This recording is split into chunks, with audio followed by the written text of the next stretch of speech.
할렐루야. 이렇게 복되고 좋은 주님의 날, 우리 휴스턴 세미안 교회 주일 예배에 참석하신, 온라인으로 참석하고 계신 모든 분들 주님의 이름으로 환영하고 축복합니다.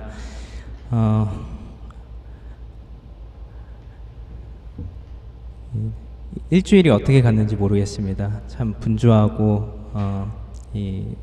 어수선한 가운데서 이렇게 일주일이 빨리 지나갔는데, 우리가 이럴 때일수록 참으로 하나님의 얼굴을 더 구하고 하나님의 은혜를 더 사모해야 하는 줄로 믿습니다. 우리 이 시간 우리 하나님의 은혜를 사모하는 마음으로 같이 찬양하시면서 예배 시작하겠습니다. 마음이 상한 자를 고치시는 주님, 하늘의 아버지 날 주관하소서. 주의 길로 인도하사 자유케 하소서. 새 일을 행하사 부흥케 하소서. 의에 줄이고 목이 마르니 성령의 기름 부소서. 의에 줄이고 목이 마르니 내 잔을 채워 주소서. 성령으로 채우사 주 보게 하소서. 주의 임재 속에 은혜 알게 하소서. 주 뜻대로 살아가리 세상 끝날까지. 나를 빚으시고 새날 열어주소서. 의에 줄이고 목이 마르니 성령의 기름 부소서. 의에 줄이고 목이 마르니 내 잔을 채워 주소서.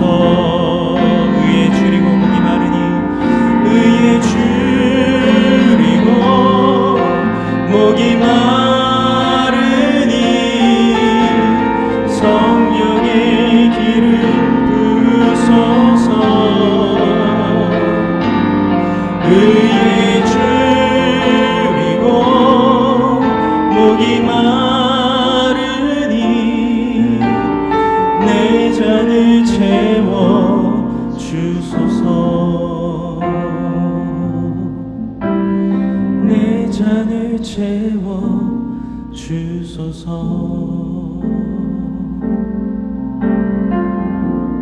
주 나의 모습 보내, 주 나의 모습 보내.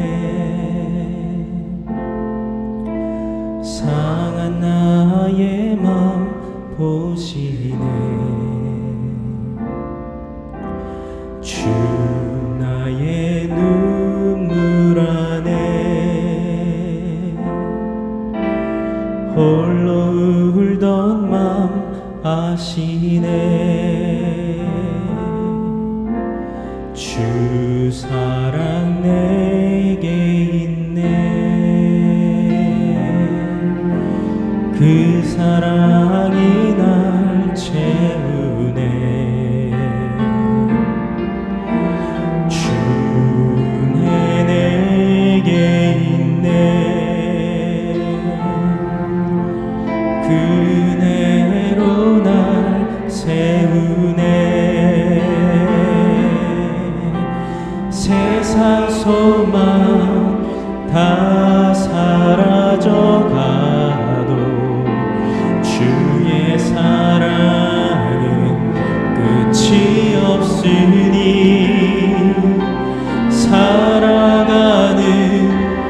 이 모든 순간이 주의 힘을 나는 믿네.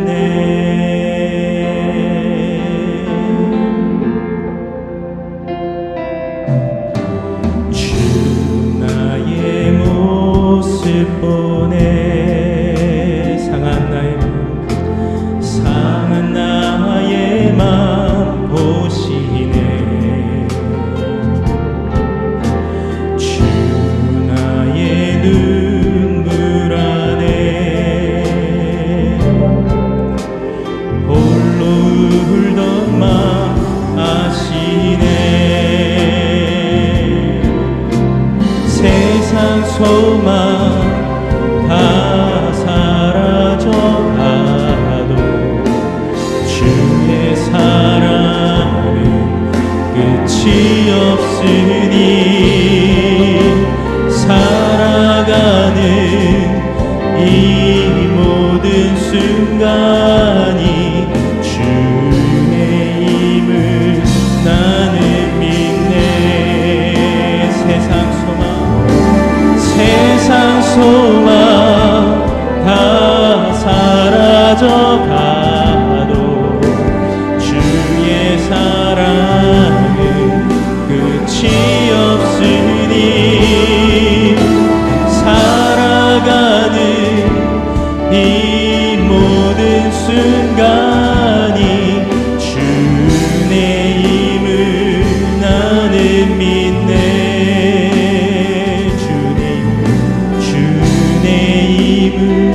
나는 믿네. 주의 힘을 나는 믿네.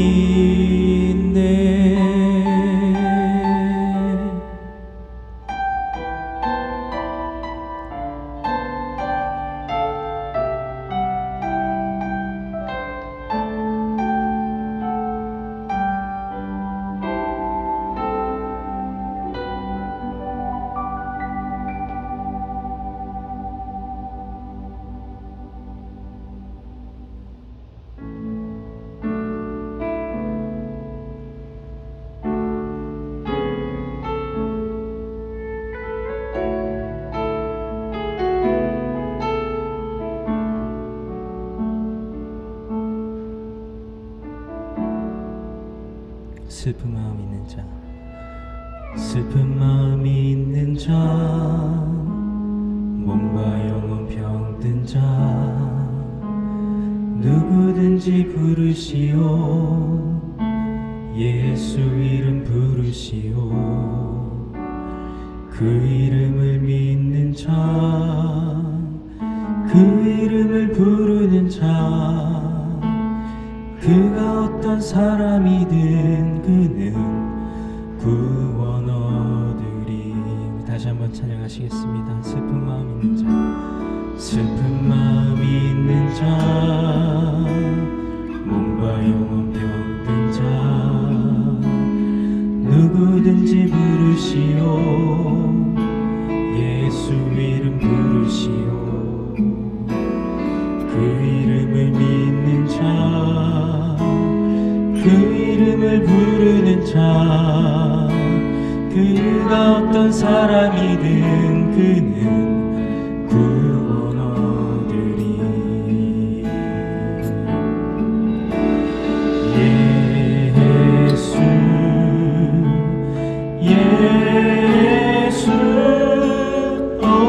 능력의 그 이름 예수 나 외쳐 부르네. 예수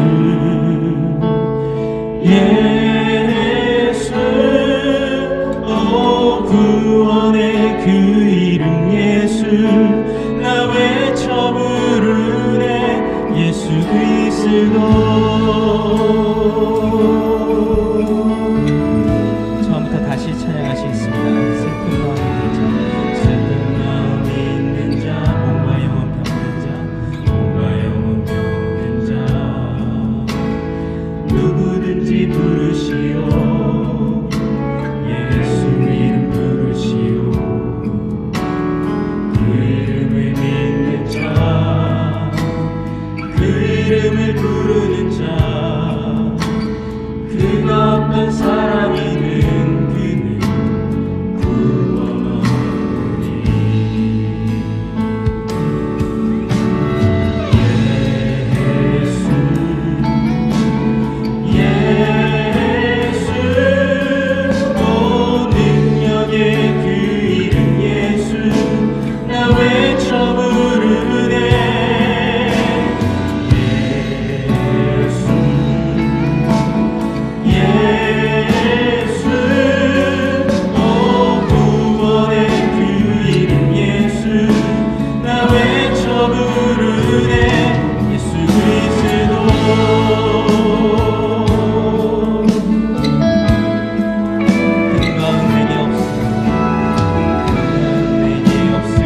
이 시간 우리의 드릴 예배를 위해서 또한 귀한 말씀을 전해주신 목사님을 위해서 우리 같이 통성으로 기도하시겠습니다. 다 같이 기도하시겠습니다.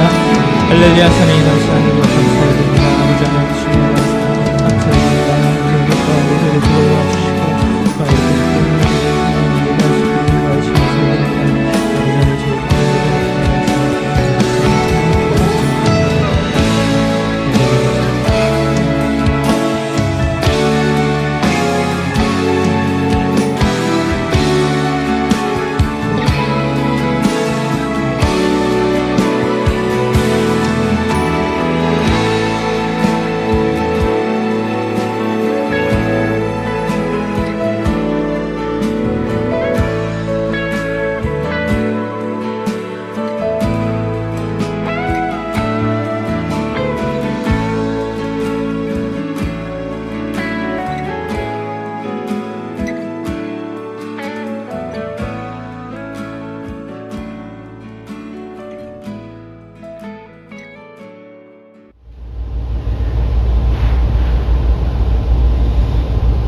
하나님, 오늘도 예배 자리로 우리를 인도해 주셔서 감사합니다.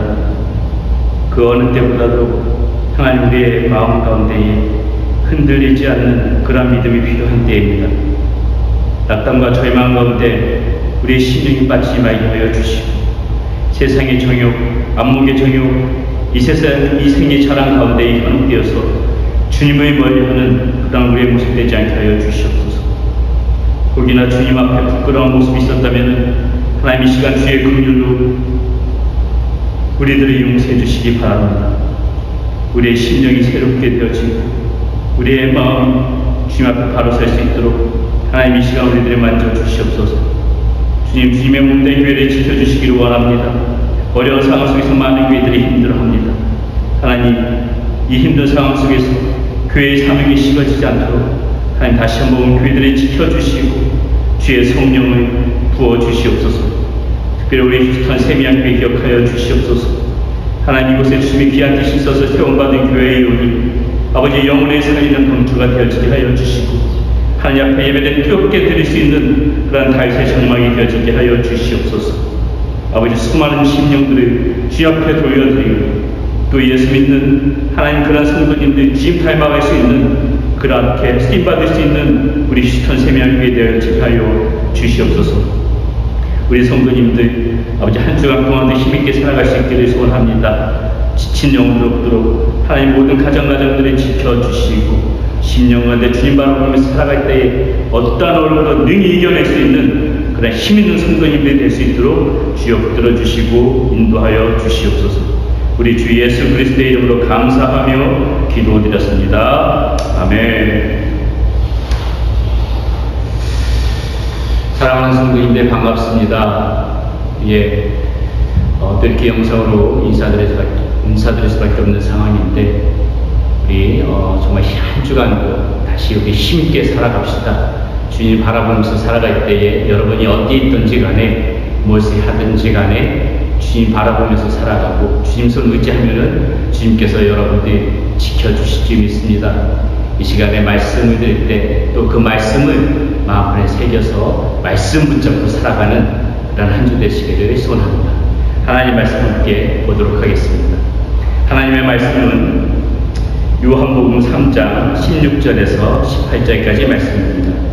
요한복음 3장 16절에서 18절까지 말씀 제가 봉독해 드리도록 하겠습니다. 하나님이 세상을 이처럼 사랑하사 독생자를 주셨으니 이는 그를 믿는 자마다 멸망하지 않고 영생을 얻게 하려 하심이라. 하나님이 그 아들을 세상에 보내신 것은 세상을 심판하려 하심이 아니요 그로 말미암아 세상이 구원을 받게 하려 하심이라. 그를 믿는 자는 심판을 받지 아니하는 것이요 믿지 아니하는 자는 하나님의 독생자의 이름을 믿지 아니함으로 벌써 심판을 받은 것입니다. 아멘. 지난주에 우리는 코로나 시대를 살아가면서 어떻게 영적인 분별력을 가지고 이 시대를 살아갈 것인가에 대해서 함께 나누어 보는 시간 가졌습니다. 하나님의 생명 안으로 돌아와야 하는 시대라고 말씀드렸습니다. 지금은 영적 전쟁이 가장 극심한 때이니 말씀과 기도로 그렇게 영적인 무장함을 우리는 가져야 된다고 강조하였습니다. 지금은 그 어느 때보다도 이 욕심을 따라 썩어져가는 그런 옛 구습을 벗어버리고 새로운 심령, 새 사람이 되어져야 하는 때라고 그렇게 말씀드렸습니다. 우리가 그러한 마음으로 살아가기 위해서는 먼저 우리 마음 중심에 기본적인 축이 반드시 있어야만 됩니다. 이 마음 중심의 축이 바로 서 있어야만이 우리는 흔들리지 않고 그렇게 살아갈 수가 있습니다. 여러분, 그 축이 무엇일까요? 그것은 복음에 대한 바로 정확한 인식입니다. 이 복음에 대한 바로 정확한 인식이 우리 가운데 축이 되어져야만이 어떠한 시련과 어떠한 환난과 어떠한 상황 속에서도 흔들리지 않고 살아갈 수가 있는 것입니다. 저는 그래서 오늘부터 약 4주에 걸쳐서 이 복음에 관하여서 여러분들과 함께 나눠보는 시간을 가지려고 합니다. 이 복음이라 하면은 이미도 여러분 신앙생활을 조금이라도 하신 분들은 아마 많은 부분에서 많은 시간 속에서 이 복음에 대해서 들었을 것입니다. 모두 다 아시는 말씀일 수도 있지요.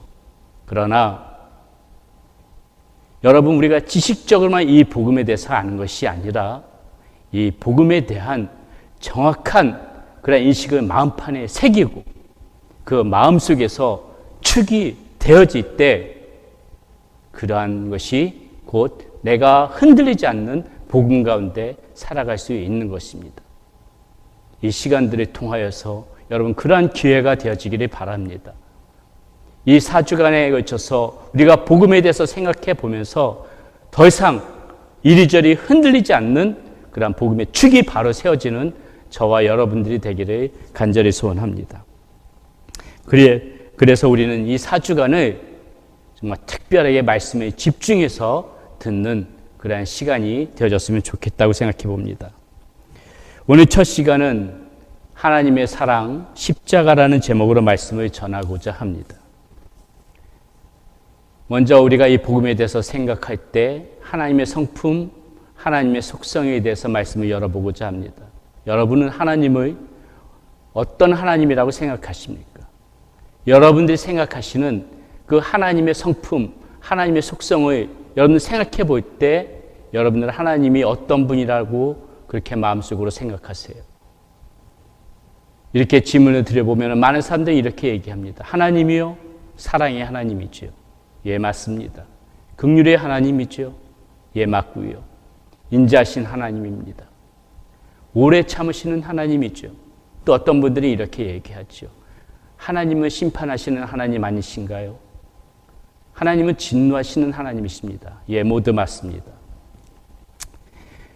여러분들이 말씀하신 이 하나님에 대한 생각을 크게 우리는 이렇게 두 가지로 나눌 수 있을 것입니다.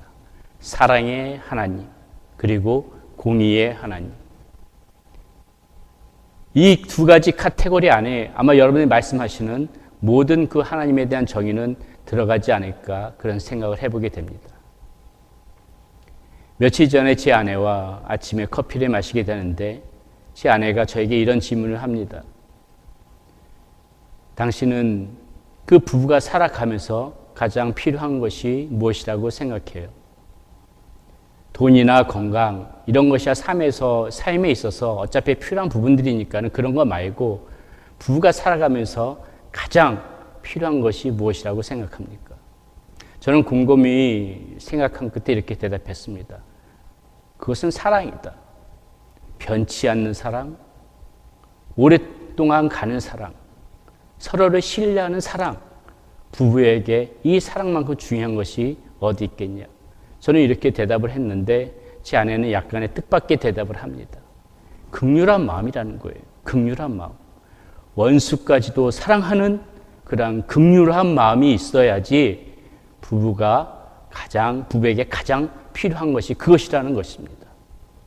제가 원수라서 원수 같아가지고 그런 긍휼한 마음으로 살아왔다는 것인지 약간은 그렇게 좀 씁쓸한 마음은 있었지만은 이 긍휼조차도 하나님의 사랑 가운데에 속한 그러한 표현 아니겠습니까? 사랑의 다른 이름이지요. 긍휼, 사랑, 이 모든 것들이 다 하나님의 속성 안에 들어있는 그러한 사랑의 한 부분입니다.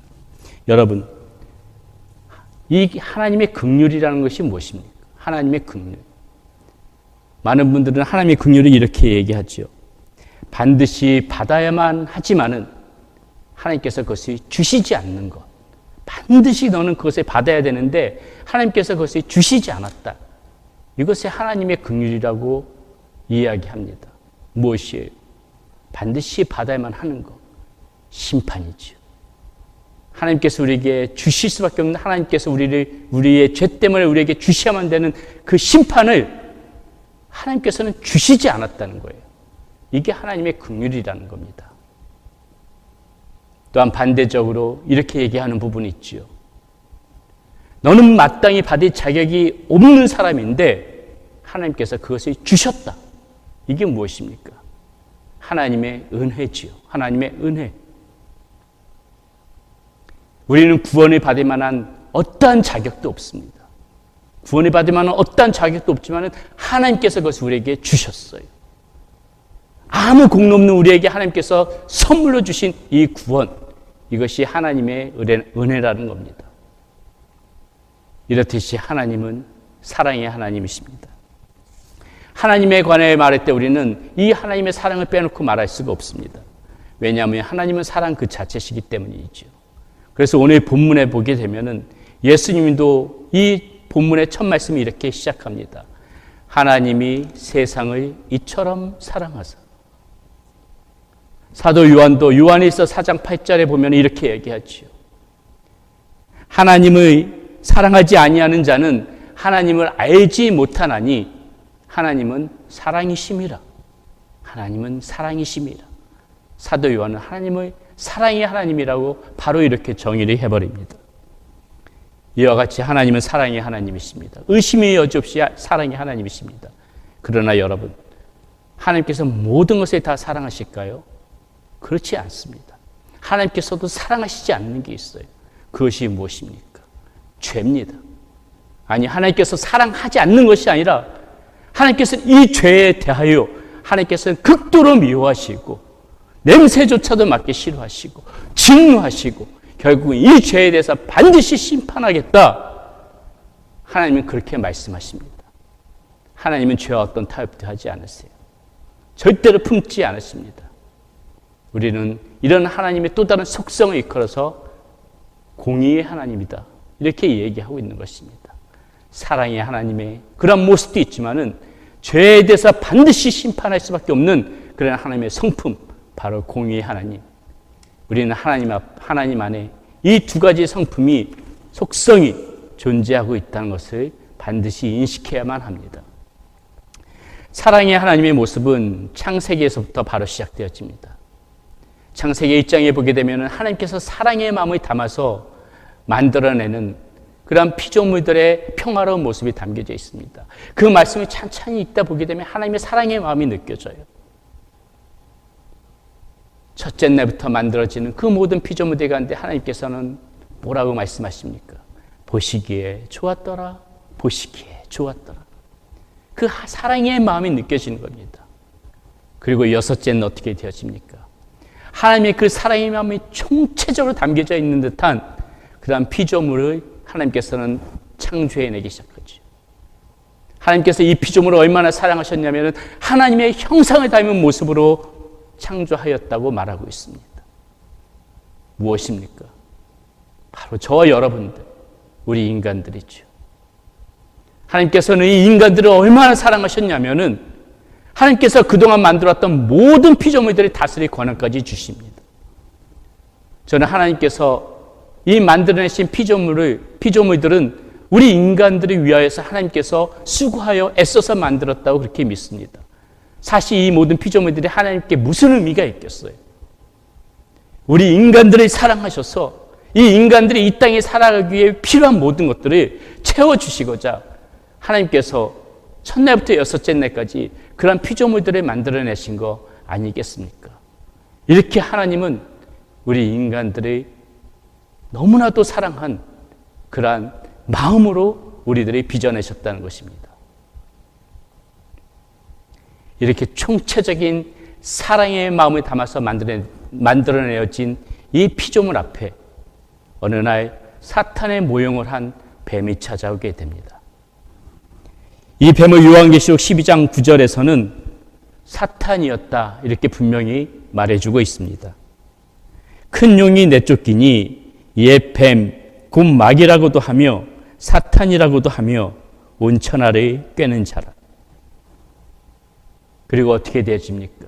여러분들도 잘 알다시피 이 사탄의 유혹을 통하여서 우리 사람은 하나님께서 금하셨던 그 열매, 여러분들 잘 알고 계신 그 선악과를 따먹는 그러한 죄를 저지르게 됩니다.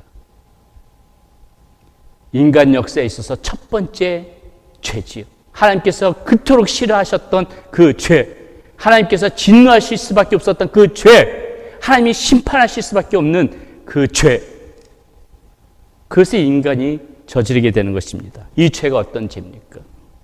많은 사람들이 이 죄를 이야기할 때 하나님 앞에 불순종했던 죄라고 얘기합니다. 금하셨던 열매, 그것을 따먹었던 그 인간의 모습 속에서 인간의 그 하나님 앞에서 불순종할 수밖에 없었던 그 부분을 강조해서 얘기하죠. 이 죄를 통하여서 인간이 죄인이라는 그러한 원죄 속에서 살아갈 수밖에 없는 상황이 되어졌다는 것입니다. 예, 맞습니다. 그것은 틀림없이 용서받을 수 없는 죄입니다. 왜냐하면 하나님께서는 어떠한 죄의 모양도 받아들일 수 없는 것이기 때문에 불순종 큰 죄지요. 그런데 이 죄에 대해서 우리가 생각해 볼 때 조금 우리 인간적인 마음으로는 가혹한 것이 아닌가 하는 그런 생각도 우리 인간적인 마음속으로는 듭니다. 하나님께서 금하셨던 그 열매를 따먹었던 것이 큰 죄인 것은 맞지만은 그 죄로 인하여 그 후대의 모든 사람들이 그 원죄라는 굴레를 쓰고 계속 죄인된 모습으로 살아가는 것은 너무 가혹한 처사가 아닌가.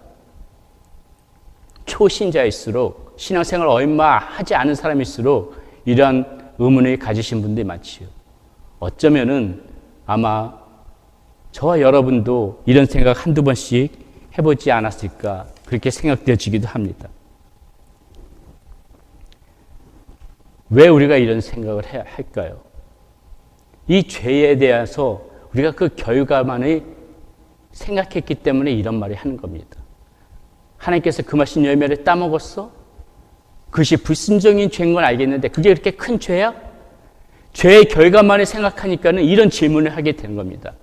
그런데 여러분, 우리가 이 성경 말씀에 보게 되면 이 죄를 저지를 수밖에 없는 그 결과보다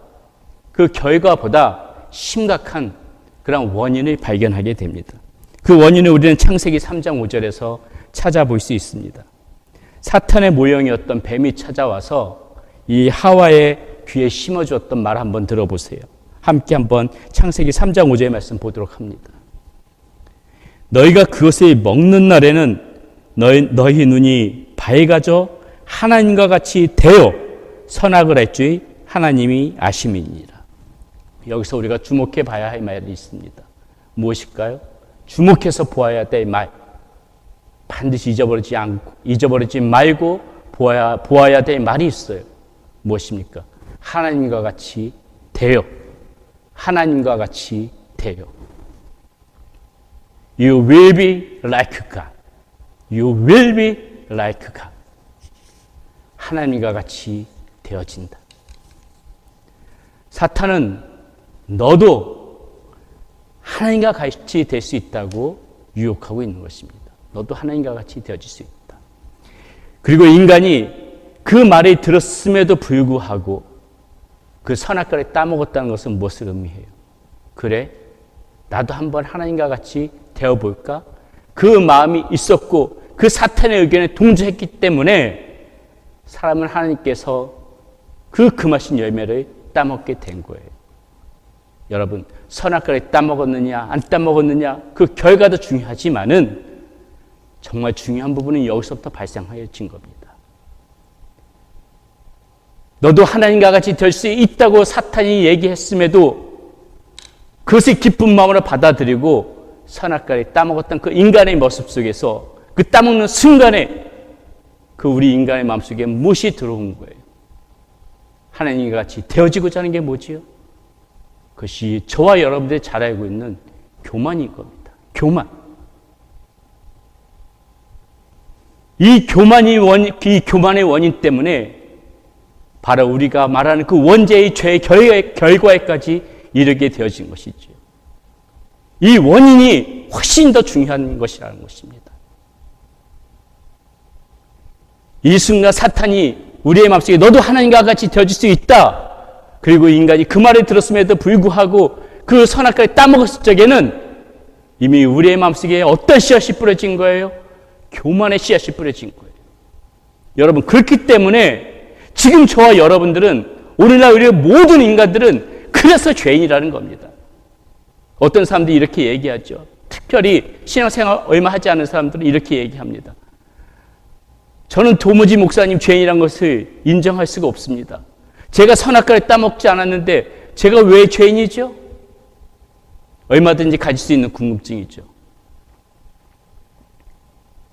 여러분, 선악과를 따먹지 않았는데 내가 왜 죄인이냐?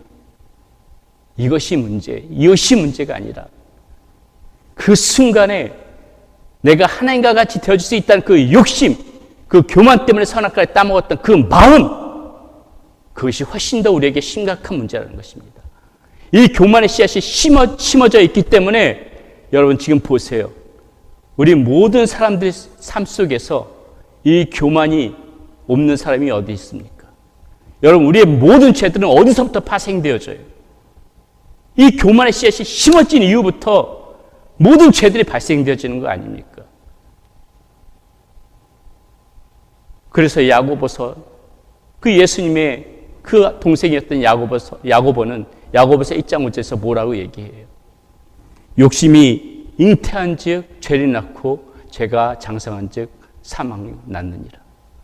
야고보서 1장 15절에서 그 동생 야고보는 그렇게 얘기하는 거예요. 욕심이 잉태되어졌기 때문에 죄가 났다. 그리고 이 죄가 장성하면서 사망을 낳는 것이다. 바로 이때 심어졌던 이 교만의 씨앗을 그 야고보 사도는 정확하게 인식하고 있었던 것이죠.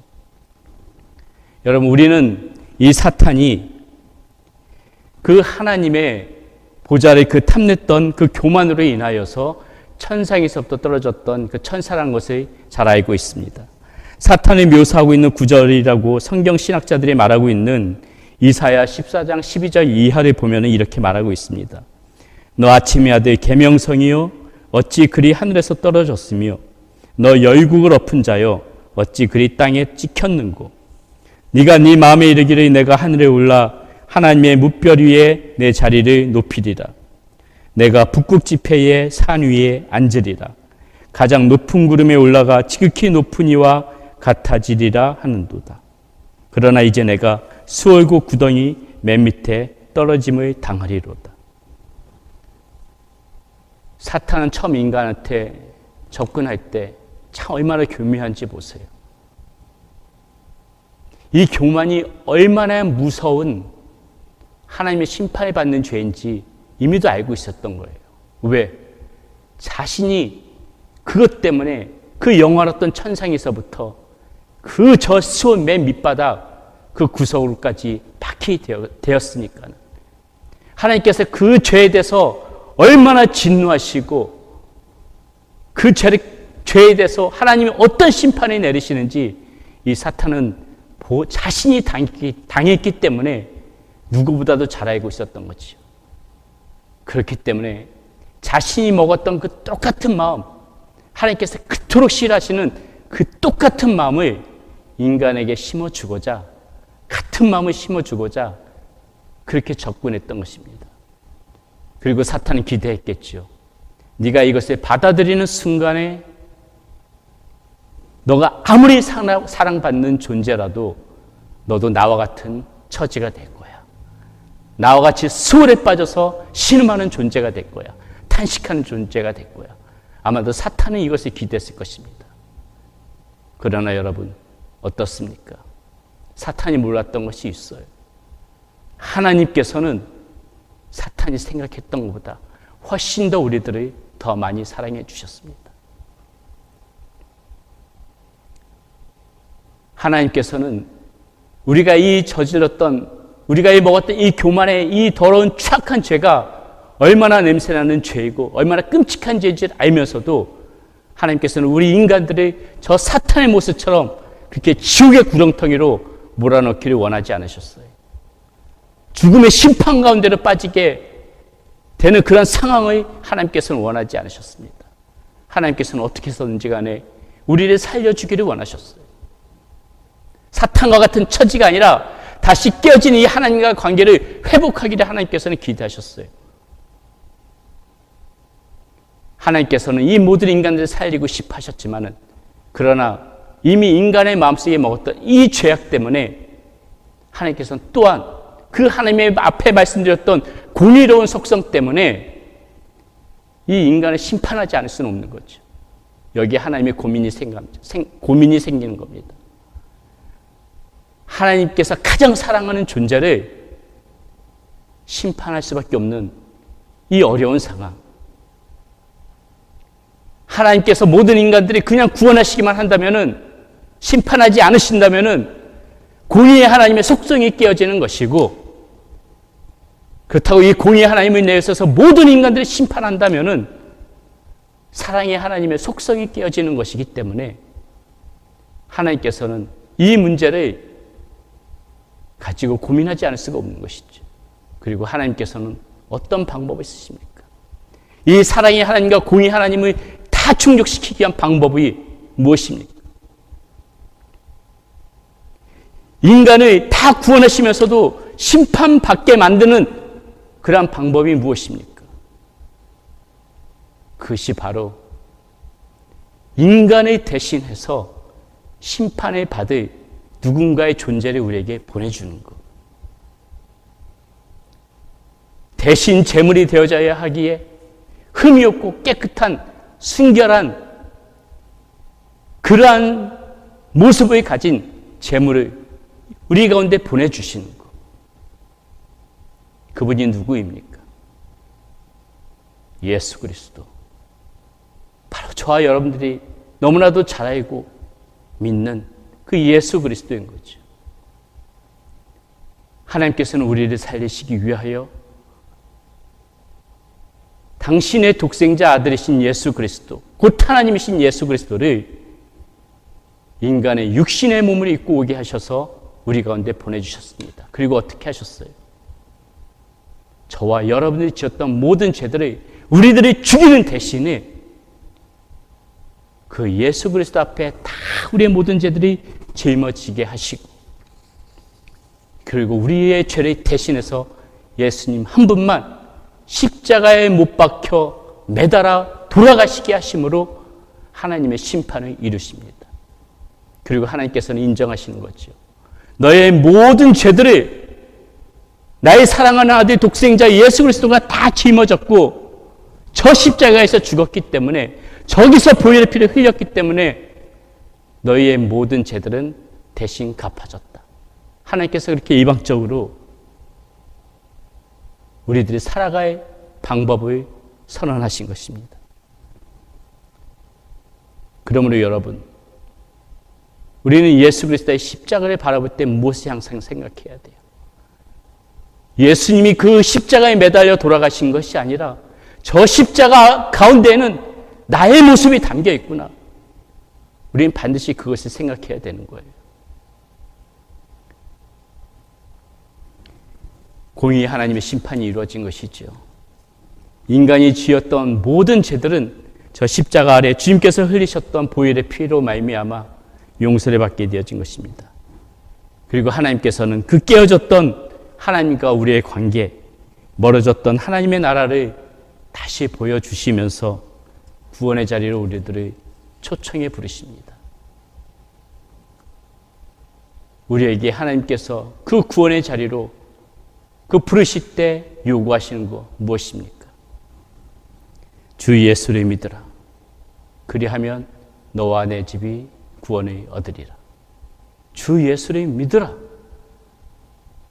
너를 사랑해서 너를 살리기 위하여 보내주신 그 주 예수를 믿으라. 그리하면 너와 내 집이 구원을 얻을 것이다. 하나님께서는 우리들을 살리시기 위하여서 높은 지식을 요구하신 것이 아닙니다. 어떤 명예로운 그런 위치를 요구하지 않으셨어요. 수많은 재물을 바칠 것도 요구하지 않으셨습니다. 완벽하고 거룩한 삶을 살아가라고 그렇게 요구하지도 않으셨어요. 하나님께서 우리에게 요구하신 것은 그 주 예수 그리스도를 네 삶의 구원자요, 너의 삶의 주인으로 그렇게 알고 네 마음 가운데 받아들이라, 믿으라, 그렇게 얘기하고 있는 것입니다. 왜 하나님께서는 이 예수 그리스도를 믿는 것이 그렇게 중요한 것일까요? 왜 하나님께서는 우리의 구원의 조건으로 이 예수 그리스도를 믿는 것을 그렇게 바라시는 것일까요? 여러분, 그 예수 그리스도를 믿는다는 그 의미 안에 무엇이 담겨져 있는지 아세요? 우리가 예수 그리스도를 믿는다고 고백할 때 우리는 이것을 똑같이 인정하는 겁니다. 아, 하나님께서 나를 살리시기 위하여 이렇게까지 하셨군요. 하나님께서 나를 구원하시기 위하여 이렇게까지 안 하셔도 되는데 이렇게까지 하나님께서 그 사랑하는 아들까지 보내시면서까지 나를 살리시기 위하여 하나님께서 이렇게까지 하셨군요. 우리가 그것을 인정한다는 것입니다. 예수 그리스도를 믿는다는 그 고백 안에는 하나님의 그 사랑을 우리가 인정한다는 거예요. 그 사랑을 받아들이겠다는 거예요. 그 사랑을 받아들인 것이 곧 예수 그리스도를 믿는 것이기 때문에 하나님께서는 많은 걸 요구하신 게 아니에요. 예수 그리스도를 믿는다는 그 얘기는 뭐냐면은, 아, 하나님, 제가 그 하나님 사랑 받아들일게요. 제가 하나님 그 사랑 받아들일게요. 이 고백 하나님의 족하다는 거예요. 우리를 구원하시기 위해서 이 고백 하나님의 족하다는 거예요. 하나님께서는 이 고백 하나면은 너를 구원해 주겠다고 얘기하는 겁니다. 하나님의 사랑을 받아들일게요.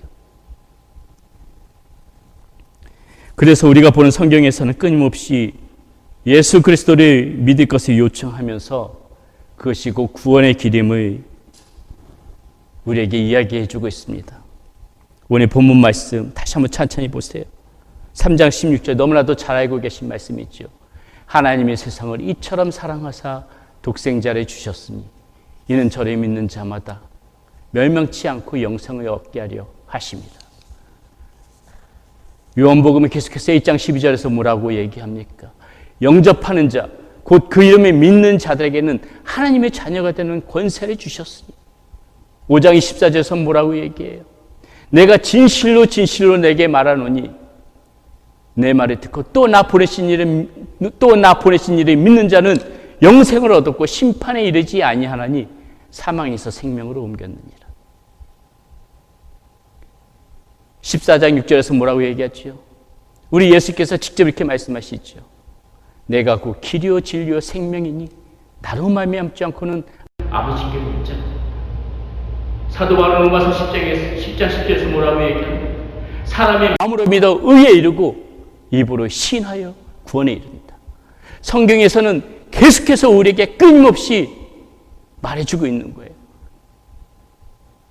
하나님께서 이 원대한 우리를 살리시기 위해 이것이 혹시라도 우리가 놓칠까 봐 하나님께서는 계속해서 이 성경 말씀을 통하여서 계속해서 끊임없이 강조하고 있는 것입니다.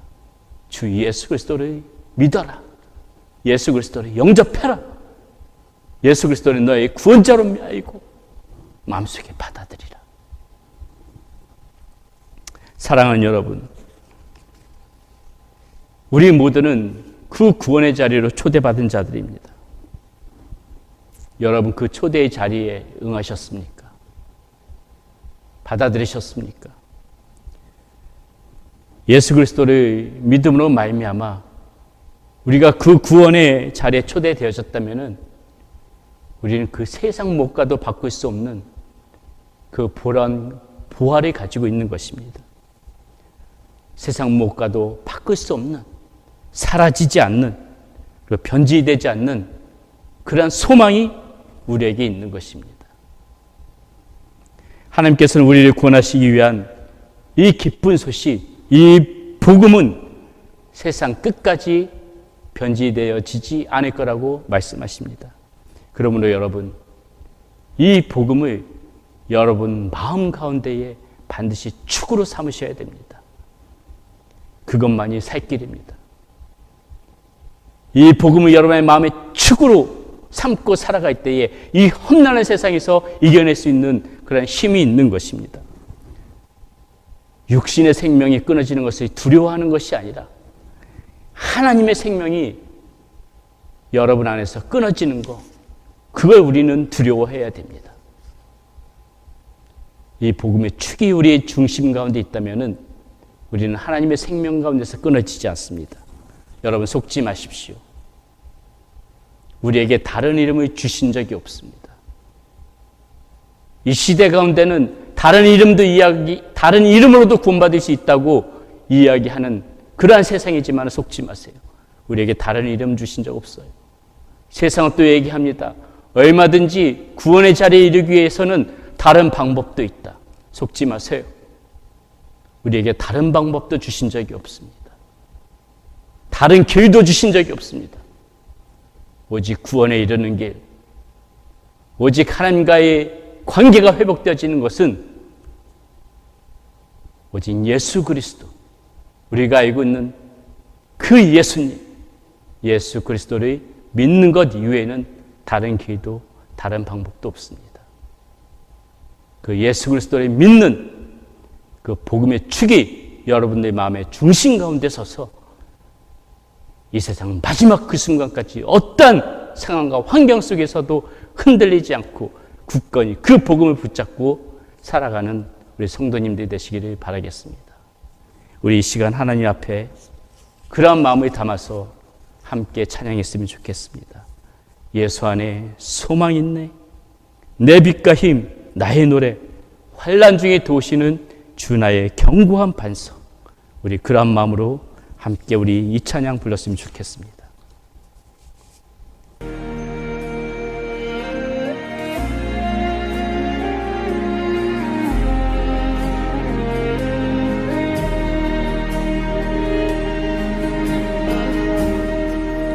예수 안에 소망 있네, 내 빛과 힘 나의 노래, 환난 중에 도우시는 주 나의 견고한 반석, 크신 사랑, 크신 평화, 두려움에서 날 건지네, 내 위로자, 내 모든 것 주 사랑 안에서이라.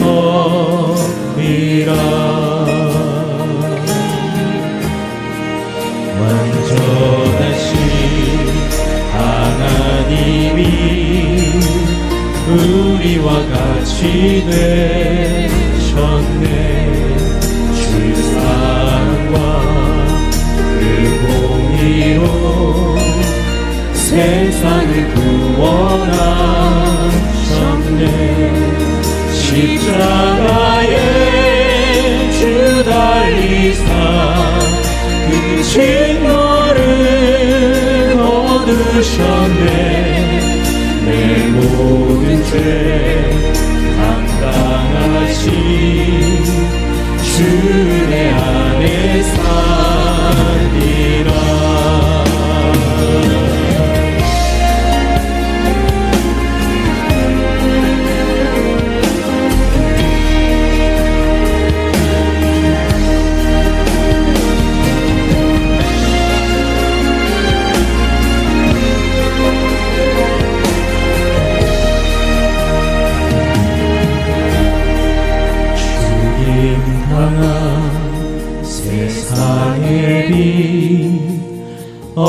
속에 누이셨네. 영광스러운 그의 날에 무덤에서 부활했네.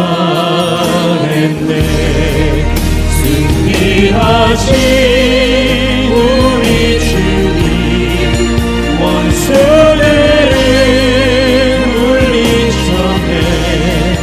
나 주의 것, 주 나의 것, 주 보혈 안에 살리라.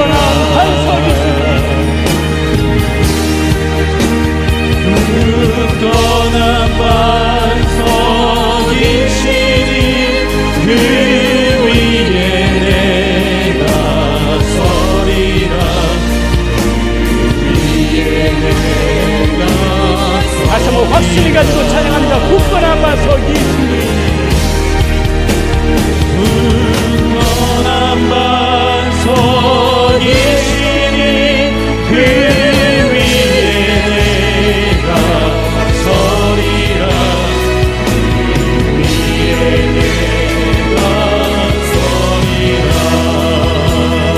예수의 능력으로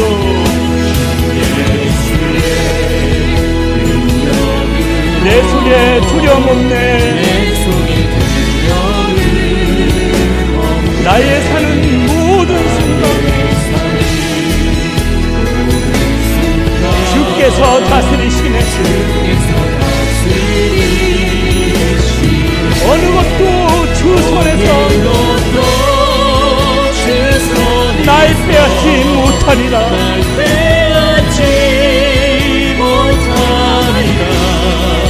주 오실라 기다리며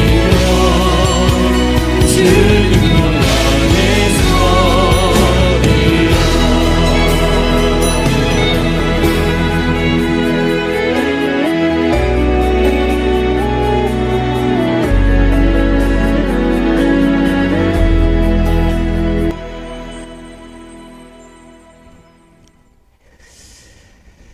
이 시간 저와 함께 이 기도를 따라하시면 좋겠습니다.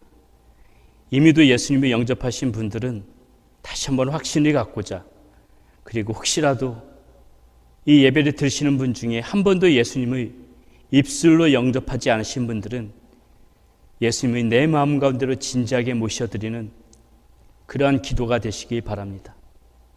제 기도를 따라해 주시면 감사하겠습니다. 사랑의 하나님, 감사합니다.